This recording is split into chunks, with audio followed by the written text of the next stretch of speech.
All right, hello class. Hope everybody's doing well. Have done okay for this first week of online. So today we're going to look at chapter 12. Chapter 6 and chapter 7. I know we went through those kind of quickly, but don't worry, they were there to just basically give you the basics on taking derivatives and what you can use those derivatives for. Okay, chapter 12, we're going to slow down a little bit because this is where your ACE questions for derivatives come from, mostly from chapter 12. Okay, so we'll look at one part of chapter 12 today. We'll do a couple ACE questions with this next week, Monday and Tuesday probably, maybe even Wednesday. And then we'll look at the second part of chapter 12, which is rates of change. And then we'll do some ACE questions on those. So chapter 12 will take us all through next week. Okay, so if you're worried about the pace up to now, don't worry, we're slowing down now for chapter 12. Okay, so chapter 12 is extending differentiation. And it's knowing how to differentiate this type of stuff. And then using the dy dx again. This is rates of change. So that will be the second part of chapter 12. So this video is going to really just focus on how to take the derivative of this. Okay, so a lot of the questions that we did in chapter 7, like stationary points, maximum, minimum intervals, that will be part of the ACE questions, but you're more than likely to see this in your question versus just those simple terms we saw in chapter 7. Okay, so you still need the stuff you learned from chapter 7 and of course chapter 6. And then we're going to look at how to take the derivatives of basically binomials. Okay. So to take the derivative of something that looks like this, ax plus b raised to the power of n, you do what's called the chain rule. Okay, if y equals some binomial to some power, then the derivative of that will be n times what's inside your parentheses. Then you subtract 1 from your exponent. So it's kind of similar to what we did in chapter 6, but there's one additional thing you have to do. You multiply it by basically the derivative of the inside of the parentheses, which in this case is just going to be a, because the derivative of b is a constant, so that's a 0. Okay, so take your moment, write that down, and I'll show you how to use it in an example. So a basic example is find dy dx when y is equal to the square root of 3x plus 2. Okay, so remember, like in chapter 6, if we want to take the derivative, you have to have an exponent. So how to rewrite a square root as an exponent? We're going to rewrite it as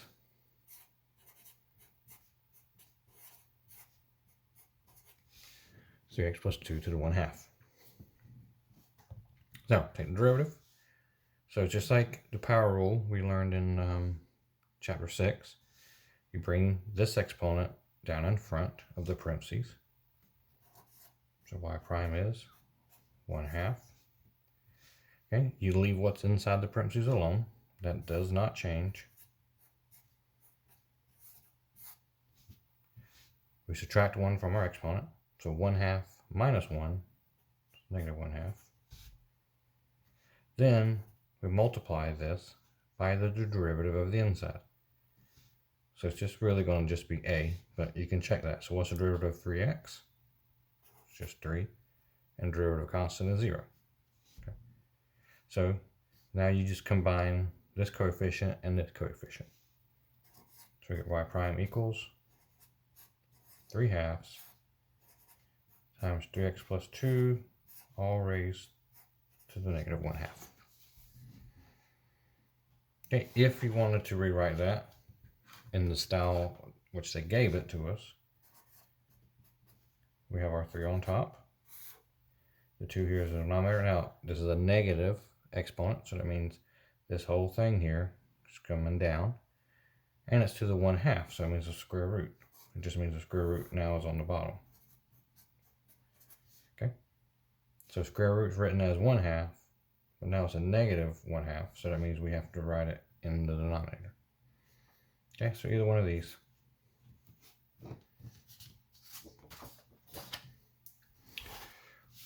Okay, so let's do another one here. Let's focus on this first one. So find dy dx when y is equal to 1 over 1 minus 2x. Have to have an exponent, so we're going to rewrite that as y equals to the negative 1. Okay. Bring down this exponent into the front. Leave what's in the parentheses alone. Subtract 1. Then we multiply all of this by the derivative of the inside. Derivative of 1 is just 0. And the derivative of negative 2x is negative 2. Okay, so like this, ax plus b, the derivative of ax plus b is always going to be a, or whatever is attached to the x. So in this case, it's a negative 2. This time it's just swapped around. Okay, but it's no different. So now we just combine those two coefficients. Negative 1 times negative 2 is positive 2. Okay, and that's it. Let's take a look at this second example. Find dy dx when y is equal to 2x cubed minus 1 to the 8th. Now you might have noticed already something that's a little different here is this is not a single power. Like what we've seen before, these are all just x's. So that just means it's going to change the answer just a little bit, but you still do the same process. Okay, it's already written with exponents for us. So now we can just simply take the derivative. 8 comes down in front. You leave what's in parentheses alone. We subtract 1 from that exponent. And we're going to multiply it, remember, by the derivative of the inside. So normally if it's ax plus b, it's just a. But here it's x to the third. So what is the derivative of 2x cubed? The 3 comes down, we get 6x, and you subtract 1. And then the derivative of 1, which is a constant, is always 0. Okay, so bring down your exponent, leave what's in parentheses alone, subtract 1 from the exponent, multiply it by the derivative of the inside of the parentheses. So derivative of 2x cubed is 6x squared, and derivative of 1 is 0. So now we can combine these. 8 times 6 is 48, x squared, 2x cubed minus 1 to the 7th power. Okay, and that's your answer.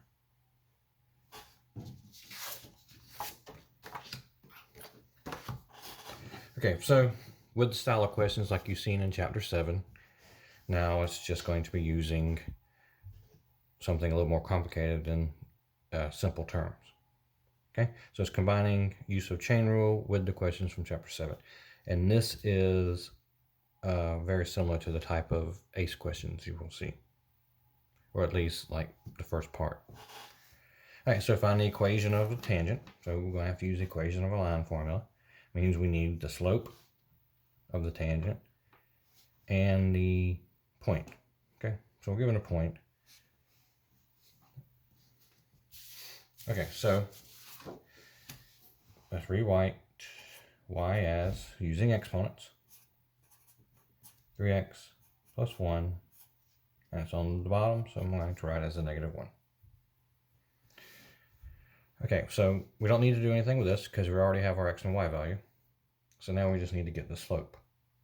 So remember, the slope comes from finding an expression for the tangent and plugging this x value into the tangent.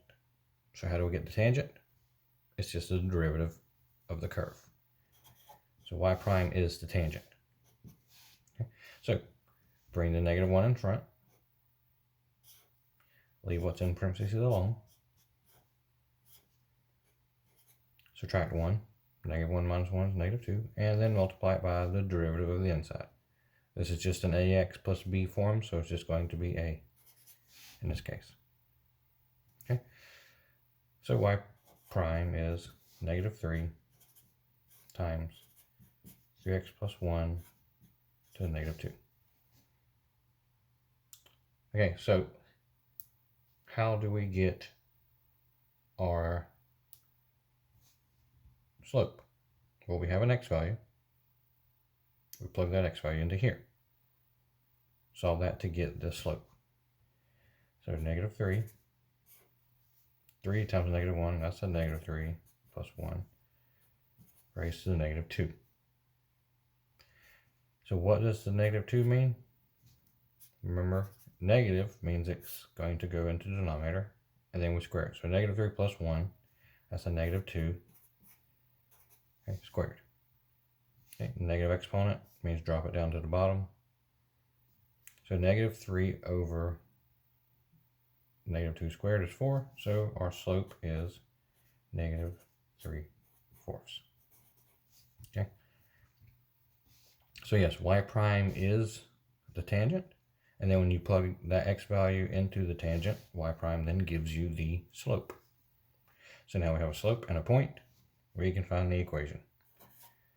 So y minus y1, so in this case y plus 1/2 equals your slope times x minus x1, so minus the negative 1 is plus 1.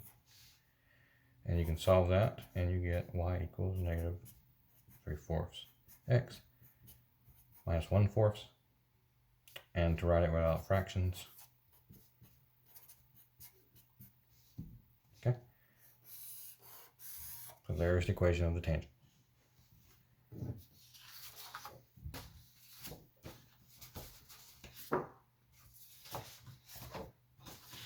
Okay, so a little bit more in-depth question here. The curve, by the way, this one's going to be very similar to your homework questions. You have 3 of them that's going to be similar to this, so pay attention very closely. The curve y equals 2x cubed, so it's a cubed, so remember that's the one that's shaped like this, so you should automatically think that you're going to have at least one maximum and one minimal, plus ax squared plus bx plus 7. So it has a stationary point here, so they're giving us one of them, but we know there's a second one. Okay, so part A, find the values of a and b. Okay, so how do we do that? So we have 2 unknowns. If you have 2 unknowns, how do you solve for 2 unknowns? You have to have 2 equations to use system of equations. So where are those 2 equations going to come from? One's going to come from here, obviously. Where's the second one going to come from? Well, this chapter is about derivatives, so it's probably going to come from taking the derivative of y and using that equation. So let's go ahead and use y for what we have. So I'm going to take this value for x and this value for y. Plug those in here to get one expression. So negative 13 equals plus a times 2 squared plus b times 2 plus 7.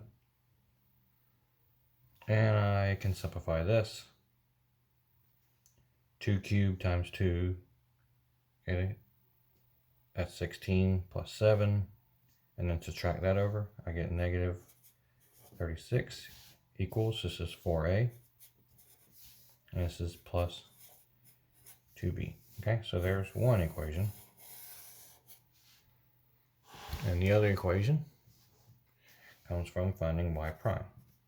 So first find y prime, and then we're going to plug in that x value. And it's a stationary point. So stationary point means the slope is 0. So we'll set the derivative equal to 0 and plug 2 into the derivative as well for x.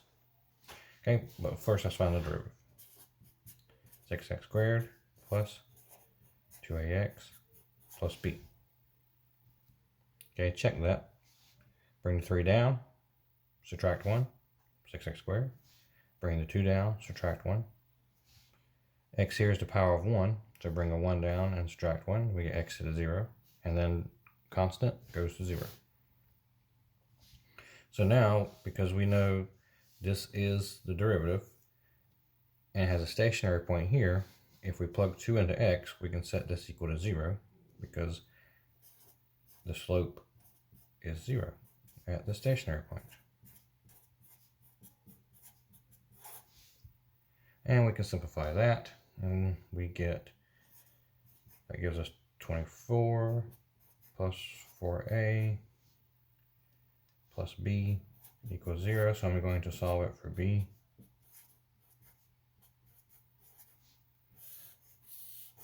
Okay. So you have your two equations. Obviously, you can see you're going to take this and plug it into there. So when you do that, you get 36 equals 4a minus 48 minus aa. And we get 12 equals negative 4a.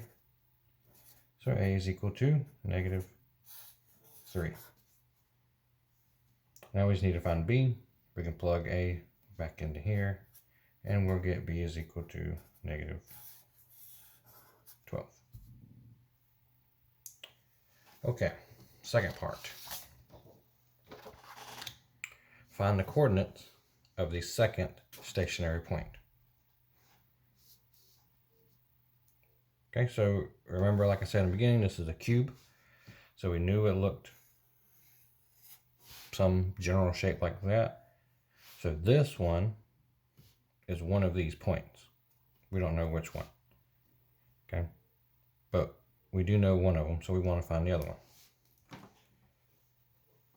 So if it has a stationary point, remember, stationary point is when the derivative is equal to 0. So we know that's where we got to start. Okay, now we just found a and b. So remember the derivative we found before, 6x squared plus 2ax plus b. So now that we know a was negative 3 and b was negative 12, we can plug those in here, set this equal to 0, and solve for x. And we probably will get two values for x. One of them is going to be 2, and the other one's going to be the other point that we want. So we get 6x squared. A was negative 3, so I get negative 6x, and b was negative 12. And we set it equal to 0. We have a quadratic. So it means we got to factor it. It means we will get two x values. You can pull out a 6, which makes this x squared minus x minus 2. So it makes it a lot easier to factor. Alright, so we get x minus 2 and x plus 1. So x is equal to 2 and x is equal to negative 1. Well, we already knew x was 2. Okay, so here's the other value that we want. So the other stationary value is going to be negative 1 for x. We just got to find the y value. How do we find the y value? What do we do with this negative 1? We plug it into the curve. Okay, not into the derivative. This only gives us the slope. When we plug x value to that, it only gives us a slope. When we plug a x value into here, we get a y value. So plugging it here, replacing a and b with your a and b terms. So y is equal to 2, negative 1 cubed. Sorry. See, minus 3, negative 1 squared, minus 12 times negative 1 plus 7. So we get y is equal to negative 2 plus 3 plus 12 plus 7. That gives us 14. Okay, so a stationary point then is negative 1, comma 14. Okay.